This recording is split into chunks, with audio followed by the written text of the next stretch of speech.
Okay, Erev Shabbos Hagodol. You can walk here, by the way, if you want. We don't. Okay, Erev Shabbos Hagodol. How many people could actually get the opportunity to get to hear my opportunity to say a Shabbos Hagodol drasha? You know, so take full advantage of it. The Mishnah says, Mishnah Psachim, Or le'abo osar, boikin es hachametz la'or haner. You know, the night of the 14th, we're boikin chametz la'or haner. And it's brought down, al pisfarim, that the Indian of checking b'chayrin uv'tzdakin, check in the cracks and crevices and checking all these things, and to check for chametz and sa'or, this Indian, the Sfarim bring down, refers to the, really, if when we go on talk about a little bit on a higher plane, talks about a person rooting out the koyach hara from himself. That when it comes, orla haba asar, when it comes before Pesach, a person's supposed to take a check and to look for charetz stuck in, to check in the crowd, to check into every place about his own cheshbon hanefesh, his own averis. And Nesiv Shalom brings down that when we say B'charin Uv'Stakin, it's talking about there are many, many different types of Averis that people do. Zaken Nesiv Shalom, just like this Chometz that's plain to see, there are Averis that are plain to see, and of course the person has to check those. There's a Chometz that's nice and tam. There's a different type of Chometz that's the Chometz that we have to work on the hardest, and we have to be honest with ourselves. Are those things of chametz which are b'charin uv'stakin, the chametz that's hidden from view, and only you yourself as a person knows really what's going on. Only you yourself as a person knows really where that chametz, the ruchniistic chametz is, and there b'charin uv'stakin, you have to be honest with yourself, and you have to check. Dr. Nesiv Shalom, that it's that type of chametz, it's that type of avera that a person could live his whole life and not really know that he's not living up to what he's supposed to do. A person can live his whole life and think that he's doing everything right, but really just because it's not coming out, it's not in the public view, a person can live his whole life really fooling himself. So we tell you before Pesach is the right time, is a time that a person should look and try to root out that kind of averis also. A person might think that the person doesn't have a problem because really you think you're not being over certain averas. But if you think about it, it's the same kind of cheshbon we have when we judge other people. You know, a lot of times you see a person, you think a person's doing something wrong, and you start to judge them. In other words, who's to say, Zaken Nesiv Shalom like this, there's different parts of an avera. There's a machshava, there's machshavas rois, there's a person, the different yetzaharas that a person has inside. But what happens, sometimes, if you think about it, the only reason you're not being over the same avera, that person who you're sure he's a rasha, and you're sure he's not doing something, the only reason you were not over that avera is because you weren't put in that same predicament. You weren't hit with that same nisayon. You weren't put in that same place. And had you taka been, in other words, all the yetzaharas are there. All the taivas are there. All the things that would make you be over are there. But what happened? It could be one of two things. It could be you weren't put in the same nisayon, you weren't put in the same place, or maybe even more pashut, which is probably more prevalent, you were too embarrassed to do it. You're afraid everybody might see. You were too embarrassed to do the avera. So really the avera is right there. And all about machshavas are there. What did you do? You didn't carry out. So that's the bir chametz that you have to do. The bir chametz is, in other words, yeah, of course, for the averas, which you want to do tshuva, you want to do averas that you know, so okay, fine. Those are basically easy averas, so to speak, to try to do tshuva for. But when we say a ruchniistik, a chayr nustakin, means you have to look in the averas that didn't come out b'poel. You know very well what your machshavas and the yetzaharas, you know it's all there, and you know for some zaytik reason you didn't carry out the avera. So there we're telling you have to check. And Zaken Nesiv Shalom, he says it's very interesting. Sometimes you have a person who lives his whole life, and to everybody around him, he seems like a tzaddik. Zaken Nesiv Shalom, what could happen? He comes up to Shemayim, la'achamei ve'esrim, and he was not over any averas. But they're going to tell him in Shemayim, you know what? You still missed the boat. You were sent down here to feed a certain yetzahara, No, you didn't beat the Yetzer Hara. You didn't root out the Yetzer Hara. You didn't take it out of yourself. No, the only thing you did accomplish is that you were too embarrassed. You were afraid someone might see you, so you didn't carry out the Aveira. But we know what's going through your mind. We know what you're really doing. We know what you're really thinking. You just didn't carry it out. What you're missing, they're going to tell you in Shemayim, is the beer chametz. You're missing that streifas chametz. You're missing rooting out that you should take out the what's in your heart. You should take out what's in your mind. That's what a person has to take out. That's the ruchnistic of beer chametz that we have to do. And if you think about it, if a person does maisim, there are the list. Look at the Rambam, look at the Gemara. There's different mahalchim of doing tshuva. A person makes a kabbalah ala osid that I'm not going to do it anymore, and you're on the right path already. To be honest with yourself and be honest about your machshavas and be honest about what's really in your heart. That's a hard thing to do, and that's orla haba asar boitkin. You have to go check the chayrin who's stuck in. And be'emes, Pesach is very mesugal for a person. It's brought down different Mamori Chazal, and then from Tzadikim it's brought down Leil Shimurim Hu K'moi Yom HaKippurim. It's brought down in a few different svarim. I saw that Leil Shimurim, the night of the Seder, is like Yom Kippur. And really, if you think about it, you see how throughout the generations, in other words, sometimes you have Yidden that are not from yet, that are not close to HaKadosh Baruch Hu, that are not Mekayim mitzvahs, and what do you hear louder, me or the radio? Fire radio. Okay.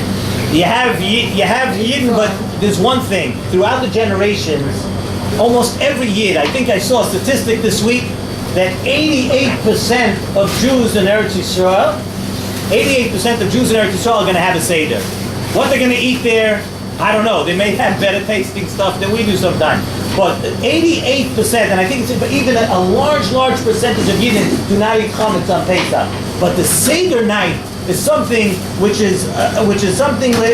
almost every year throughout the generations, no matter how far they were, and no matter how many mitzvahs they were not keeping, and no matter what they were being over, but you take a look through the generations, the Seder night. He said, even if Yidden, the Shiur Shabbos says, even if Yidden are not Nevi'im, but in their heart they know what brings them close. What brings them close to being a Yid? So what is this memra of Leil Seder? It's like Yom Kippur. So the first thing we know, there's one thing that's very similar.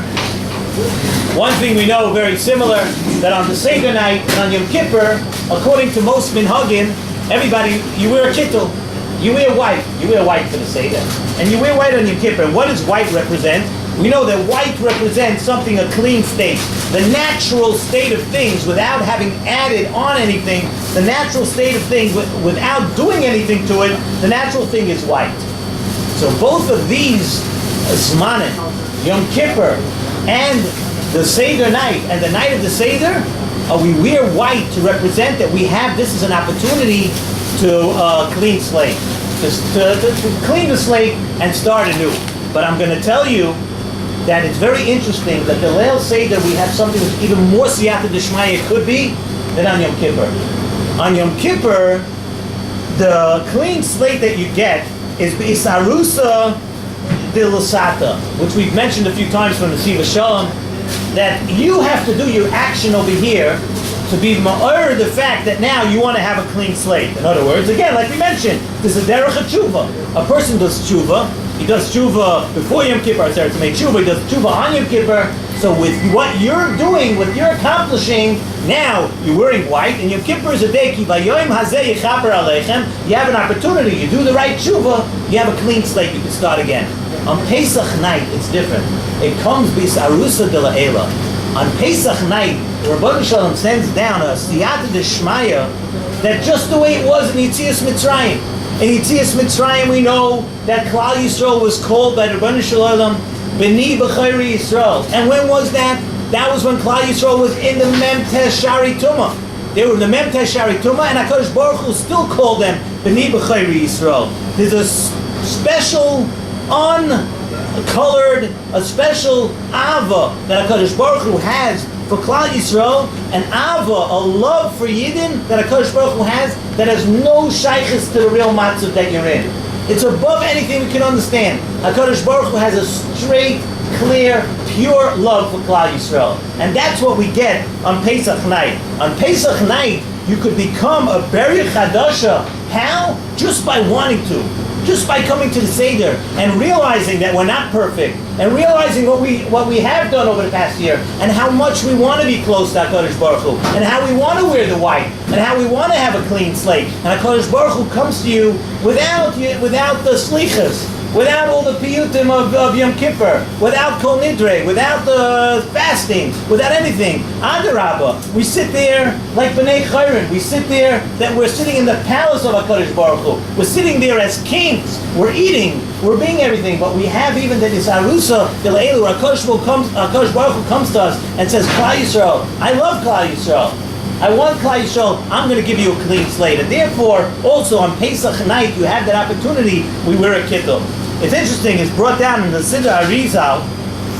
The Siddur Arizal says that there is no simcha for the Shechina like the simcha on Leil HaSeder. It's brought down from the Arizal. And Zokta, what's the reason? He says because by Yitzias Mitzrayim, Zokta Arizal, besides the Etzem Geula, the Geula that took place, besides that Yitzias Mitzrayim also it represents the time that we became the Am HaNivchar, so to speak, like an Erusin. We have an Erusin, like HaKadosh Baruch Hu. So we could ask a Pashat Shaila. If Pesach is the Erusin, we know that what was the Nisuin? The Nisuin was Kabbalas HaTorah by Shavuos. So Pashat Kasha. Why are we saying that there's no simcha of the Shechina like the Leil HaSeder? Because it's like the Erusin.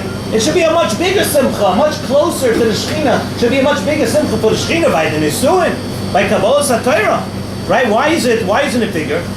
So the answer is, we see from here that when a person is koveya something, when you set something in motion, it's showing us when you set something in motion. On Pesach we set in motion Klal Yisrael. We were in the Mem Teshari Tumah, but Rabbeinu Shalom, we want something now. We want to be closer. When you set something in motion, it could be that it's a bigger kedusha and a bigger simcha than when the thing actually happened. Because it's the hardest thing to do sometimes, is to put the brakes on something, make an about face, and set yourself off in the opposite direction. And I was thinking that maybe this is what we're talking about. This is the high regard that we have to the Leil HaSeder. Maybe that's why the Leil HaSeder is so kadosh. Ein Hanami Kabbalas HaTorah is in the Nisuin, and the Kabbalas HaTorah is the epitome. It's unbelievable. We come after Mem Teshari Kedusha, and now we're holding Kabbalas HaTorah. But the bottom line is, how do you get to a Kabbalas HaTorah? It's not magic. A person is only human. A person has his life, he's doing so many things and he's busy. If you stop by the Leil HaSeder and you say, Rabbeinu Shalom, I want to be close to you. I want to put on this kittel. I want to have a clean slate. I want to change the way I am. I want to be close to HaKadosh Baruch Hu. That's the Erusin. That's so chashuv to HaKadosh Baruch Hu that the Shechina doesn't have a bigger simcha.